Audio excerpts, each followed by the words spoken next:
Bismillahirrahmanirrahim. Assalamu alaikum, dear students. Hope you are fine and doing well. Your course title is Sculpture for Public Place and Community, for which the course code is FINE 4131. I am Sana Arslan from University of Education, Lower Mall campus.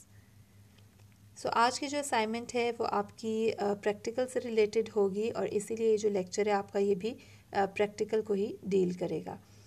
इससे पहले जो आपने lectures देखे होंगे, सुने होंगे, उनके अंदर बहुत से मटेरियल्स का ज़िक्र किया गया और उसमें आपको क्ले के साथ कैसे काम करेंगे, आप वुड कैसे यूज़ करेंगे, राउंड रिलीफ स्कल्पचर्स कैसे बनाएंगे, आप मोल्डिंग कास्टिंग कैसे करेंगे, उन सारी चीज़ों के बारे में आपने जाना। उसके साथ साथ जो है वो मॉडर्न और कंटेम्प्रेरी स्कल्पचर्स एंड स्कल्पटर्स के बारे में भी आपने सीखा। तो अब जो है चूँकि आपने स्कल्पचर के बारे में already I have told you कि स्कल्पचर में राउंड और रिलीफ 2 टाइप्स हैं। सो नाउ फर्दर उसको आगे जब लेकर आते हैं तो आपने ऑल्टो रिलीफ में जो है वो आज की असाइनमेंट करनी है। ऑल्टो रिलीफ में दी जाने वाली ये आपकी सेकंड असाइनमेंट होगी। इससे पहले ऑल्टो रिलीफ में आपने एक बिल्डिंग को बनाया जिसमें आपने डोम पे जो है वो लाइक आपका ये फोकस होना चाहिए कि आपने ऐसी बिल्डिंग लेनी थी जिसके अंदर डोम मौजूद हो। So this is the second assignment on Alto relief जिसमें आपने सिंबल्स एंड एलिमेंट्स ऐड करने हैं। Now coming one step forward कि आप किस तरह से उसको एक कॉन्सेप्चुअल पेंटिंग में कन्वर्ट करेंगे। ठीक है, इससे पहले वाली असाइनमेंट में आपने बिल्कुल एक रियलिस्टिक वर्क बनाया था कि आप एक बिल्डिंग देखिए और उसको देख के एज इट इज़ बना लें। But in this assignment you have to add some concept in that into your art piece और वहाँ पे आप कोई भी सिंबॉलिक मीनिंग शो करेंगे। आप उसमें कुछ भी बना सकते हैं, आप कोई भी सोशल इशू ले सकते हैं which you want to represent through your sculpture piece. तो कोर्स आउटलाइन के बारे में पहले मैं आपकी बात करती हूँ। Your course outline include introduction to modern sculpture, concepts of modern sculpture, history of modern sculpture, pre and post surveys of attitudes about public art and its community, art, space and city, wildlife sculpture,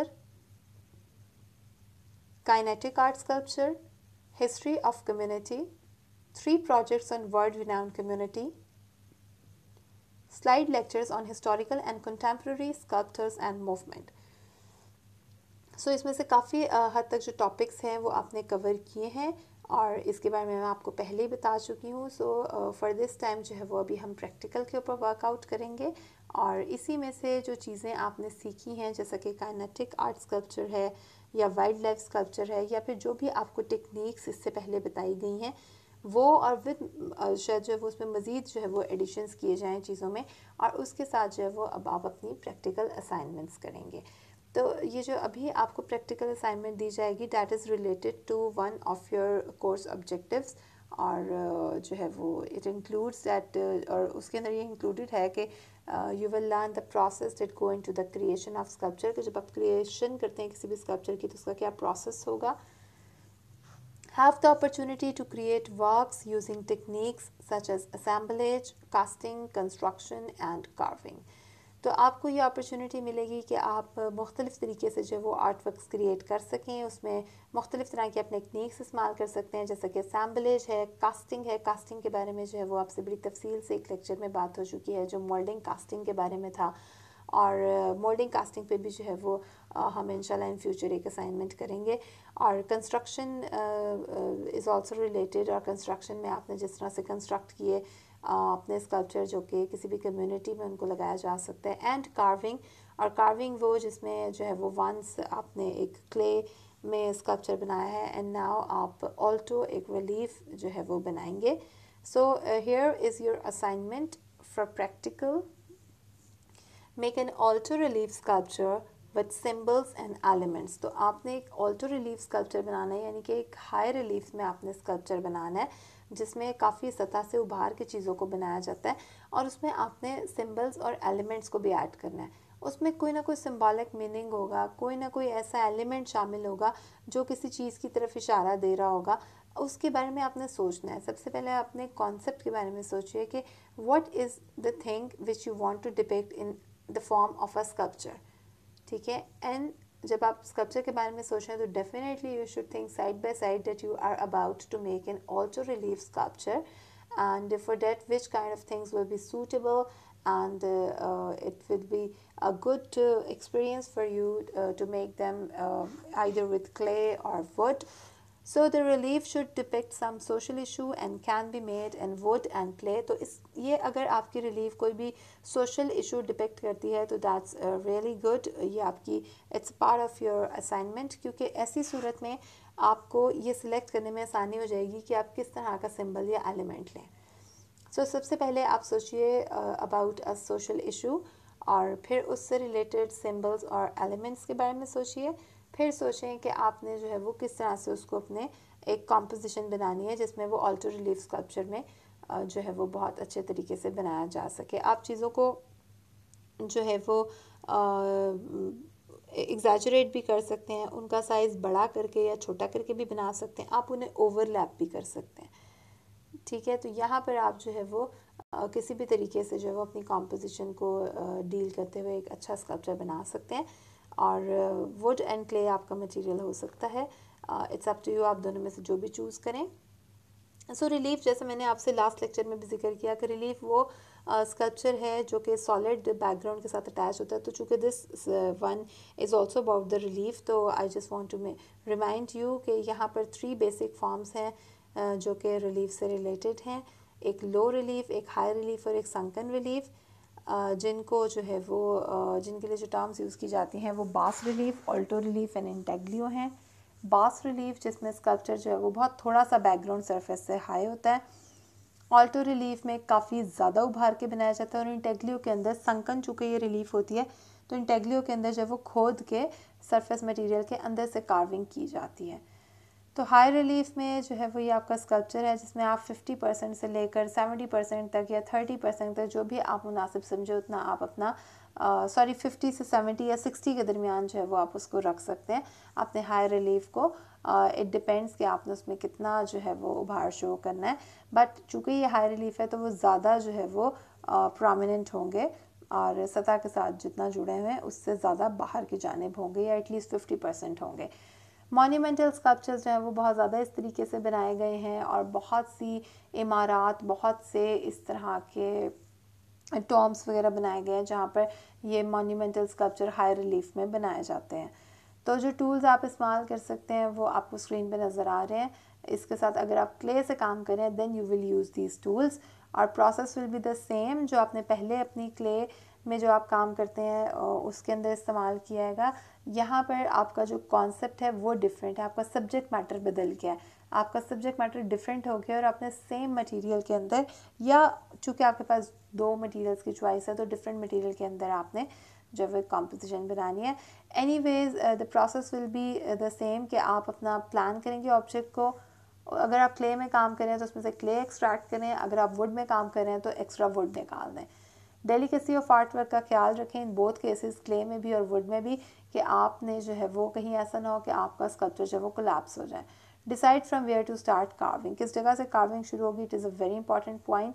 outline कीजिए surface की, positive negative space निकालें.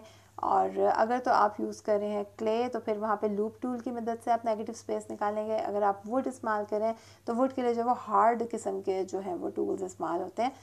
वहाँ illusion of perspective create करने के लिए देखिए कौन से ऑब्जेक्ट आगे आएंगे, कौन से पीछे जाएंगे, कौन से ओवरलैप होंगे. अब वही चीज़ अगर आप वुड कार्विंग में जिस तरह से काम करें तो आप ट्रेस करेंगे अपना इमेज, एक्स्ट्रा वुड निकालेंगे और टूल की मदद से शेप्स को डिफाइन करेंगे.